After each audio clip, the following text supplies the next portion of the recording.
ETF index mutual funds నేర్చుకుని stock మార్కెట్లో రాణించాలనుకుంటున్నారా? వెంటనే ఈ నెంబర్కి కాల్ చేయండి. నమస్తే రమ్మగారు. నమస్తే జయ. కార్తీక మాసం ముగింపుకు వచ్చేసామండి. ముగింపు రోజున చేయవలసిన విధి విధానాలు కానీ, ప్రత్యేకంగా పాటించాల్సిన నియమాలు కానీ ఏమన్నా ఉంటాయండి? ఎందుకంటే ఈ నెల రోజులు కూడా మనం తలస్నానం చేయటం, దీపం వెలిగించటం, తర్వాత పౌర్ణమి రోజు ప్రత్యేకమైన పూజా విధానం పాటించటం ఇవన్నీ అవలంబిస్తాం కదా. ముగింపుకు సంబంధించి ఏమైనా చెప్పడం జరిగిందా? ముగింపు అంటే కార్తీక అమావాస్య అవగానే మర్నాడు పొద్దునే పోలిపాడ్యం వస్తుంది, తెల్లవారి. అవును కదా, ఈ అమావాస్య ఘడియలు వెళ్ళి పాడ్యమి రాగానే పోలిపాడ్యమి పూజా విధానం జరుపుకుంటాం. పోలిపాడ్యం చేస్తారు, చెయ్యరు, ఆ పూజ చేసుకుంటారో చేయరు, దానికి నీళ్లలో దీపాలు విడిచిపెట్టడమే విధానంగా కనపడుతుంది. మామూలుగా జయ, పౌర్ణమి దాకా ఒక ఉద్రేకం ఉంటుంది అందరికీ. పురాణ శ్రవణం కానీ, దీపారాధన కానీ, స్నానాలు కానీ, ఉపవాసాలు కానీ, పౌర్ణమి దాటాక ఈ పూనకం హుమస్సు దిగిపోతాయి. మీరు కావాలంటే అసలు ఇది ప్రూవెన్ సబ్జెక్టు.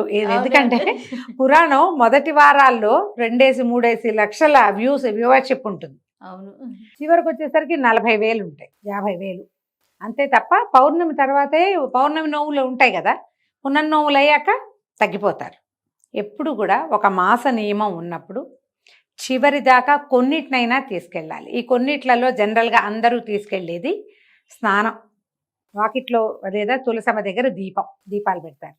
దేవాలయాలకి వెళ్ళాలన్న నియమం పెట్టుకున్న వాళ్ళు దేవాలయాలకి వెళ్తారు చివరి రోజు దాకా. తర్వాత ఇంకేం చేస్తాం, పురాణ శ్రవణం. ఈ 40,000 50,000 వ్యూస్ ఉన్నాయి చూడు, వీళ్ళు నియమవంతులు అనమాట, మానకూడదు అని చివరి దాకా ఉండేవాళ్ళు. ఈ చివరి రోజున అమావాస్య రోజున సాధారణంగా ఏం చేయాలి, ఏం చేస్తామని అందరికీ ప్రశ్నలే ఉంటాయి. కొత్తగా ఏం చేయొద్దు.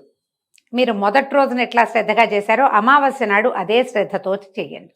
అదే శ్రద్ధతో తెల్లవారుజామునే లేచి స్నానం, సూర్యోదయం అవకుండానే వాకిట్లో దీపం పెట్టేయండి, ఇంట్లో దీపం పెట్టుకోండి.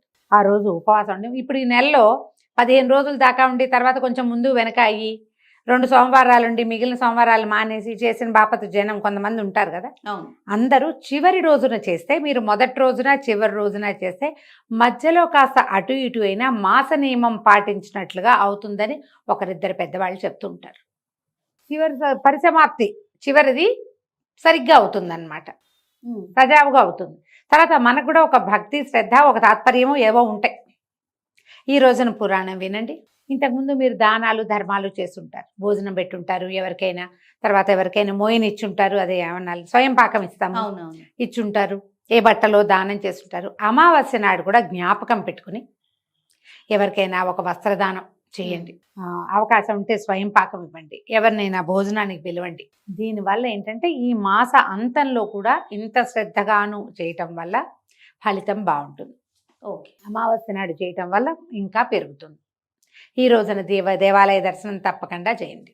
మీకు ఇప్పటిదాకా ఊరికే దీపం పెట్టి దండం పెట్టుకొచ్చేస్తారు కదా, అర్చన చేయించుకోండి అవకాశం లభిస్తే, అక్కడ జనం ఎక్కువ లేకపోతే. దేవాలయంలో దీపం పెట్టండి, దేవాలయ దర్శనం చేయండి. కార్తీక పురాణ శ్రవణం కంపల్సరీగా చేయండి. చివరిది మొత్తం చేస్తే మర్నాడు పోలిపాడ్యంకి పూజ ఎలాగూ చేసుకుంటాం. పొద్దున్నే ఏం చేస్తాం, నీళ్ళల్లో దీపాలు విడిచిపెడతాం. ప్రవహించే నీళ్లు లేకపోతే మన ఇంట్లోనే గంగాళంలో వదిలిపెట్టుకుంటాం. గమేళాలో నీళ్ళు పోయటం, అందులో అరటి తొప్పల్లో దీపం పెట్టి విడిచిపెట్టడం. తర్వాత ఒక 15 రోజులు గ్యాప్ వచ్చాక మళ్ళీ ధనుర్మాసం వచ్చేస్తుంది, 15 రోజుల్లో వస్తుంది కదా. ఎప్పుడు కూడా ధనుర్మాసపు చివరి రోజు శ్రద్ధగా చేస్తాం. గోదా కళ్యాణము, అండాల కళ్యాణం చేస్తాం కదా, అలాగే ఈ కార్తీక మాసపు చివరి రోజులు శ్రద్ధగా చేయండి. ఆఖరి ఈ పౌర్ణమికి ముందు రోజున, ఒక రోజు ముందు, ఇది ముందే వింటాం కదా, వింటున్నారు కదా మీరు, ఈ ముందు ఈ ప్రదోషకాల అర్చన ఇవి చేస్తారు. మన మాస శివరాత్రి అర్చన తప్పకుండా చేయించుకోండి. రుద్రాభిషేకం చేయించుకోండి అమావాస్య నాడు కానీ మాస శివరాత్రి కానీ ఒకరోజు ముందు. చివరి రోజుల్లో మీరు ఈ శ్రద్ధ వహిస్తే చివరి 2-3 రోజులు చేయగలిగారా మహత్తరం. ఒట్టిగా ఈ మహాశివరాత్రి నాడు అభిషేకం చేయించుకున్నామండి, అమావాస్య నాడు దేవాలయానికి వెళ్దాం, పురాణం వింటామన్నా కూడా మంచిదే. మానేకుండా పాటించండి. ఒక్కొక్కళ్ళు మొదటి రోజే చేస్తారు, కార్తీక మాసం మొదటి రోజు అని, మిగిలినవి ఎప్పుడు చేయలే. మీరు చివరి రోజు చేయండి, బాగుంటుంది. ఎంత పాజిటివ్ వైబ్ వస్తుందో ఎవరికి వాళ్ళు దాన్ని అనుభవించగలుగుతారు. శ్రద్ధ. ఇప్పుడు ఇన్ని లిస్టు చెప్పాంగా, స్నానము, దీపము, దానము, ఇవన్నీ చేయలేరు. దేవాలయ దర్శనము, అభిషేకము, అర్చన కాలేదు. స్నానం చేయండి, పురాణం వినండి, 2 కనీసం ఉపవాసం చేయగలిగారా మహత్తరంగా ఉంది. లేదు, ఉపవాసం చేయలేరు. ఎవరికైనా భోజనం పెట్టండి, ఫ్రెండ్స్ని ఎవరినైనా పిలవండి, చక్కగా ఓ 10 రూపాయలు, ఓ 100 రూపాయలు ఎవరికైనా భోజనం చేయటానికి ఇవ్వండి, అది కూడా మంచిదే. ఇలా ఈ నెల రోజుల పుణ్యప్రదమైన కార్తీక మాసాన్ని చివరి రోజును కూడా సుసంపన్నం చేసుకోండి. ఏ రోజు చేయలా మీరు, చివరి రోజైనా చేయండి. అన్నీ మానేసి అమావాస్య నాడు చేయమంటారా అంటే చేయొచ్చు, అమావాస్య నాడు కూడా. అన్నీ మానేసినా అమావాస్య నాడైనా ఇదైనా మంచిదే. ప్రతిరోజు ఇంపార్టెంటే కార్తీక మాసంలో. ఆఖరి రోజునైనా 4 బిల్వదళాలు తెసేసి పరమేశ్వరుని మీద వేసి, ఓ చెంబెట్టి నీళ్ళు పోసి, ఓ దండం పెట్టుకుని, ఓ గుడికి వెళ్ళి ఒక దీపం పెట్టి, ఎవరికైనా కొంచెం దానం చేసి, ఏం చేసినా ఒక్కరోజు కూడా ఫలితాన్ని ఇస్తుందని పురాణం ఎంత స్పష్టంగా చెప్తుందో. ఆఖరి రోజైనా మానకుండా చేసుకోండి. ఏదైనా మంత్రం చెప్తారా రమ్మగారు? ఓం నమ శివాయ అంతే, అసలు పంచాక్షరి ఏమీ రెండోది లేదు. కార్తీక దామోదర ప్రీత్యర్థం పంచాక్షరి మంత్ర జపం అహం కరిష్యే. అంతే, కార్తీక దామోదరుడి కోసం నమ శివాయ చెప్పుకుంటాం, అయిపోయింది. సింపుల్గా చేసుకోవచ్చమ్మా, దీనికి పెద్ద అదేదో కావాలని లేదు, సులువే ఇది. నువ్వు అవేమిటో కాంప్లికేటెడ్గా చేసుకుంటూ చేసుకో, నీ కాంప్లికేషన్ చిక్కుముళ్ళల్లో నువ్వు పడతావు. అంతే, ఏమీ లేదు అక్కర్లేదని చెప్తోంది ఆ పురాణం. ఏ అంత కష్టపడదు, రోజునైనా వదలకుండా చెయ్యండి.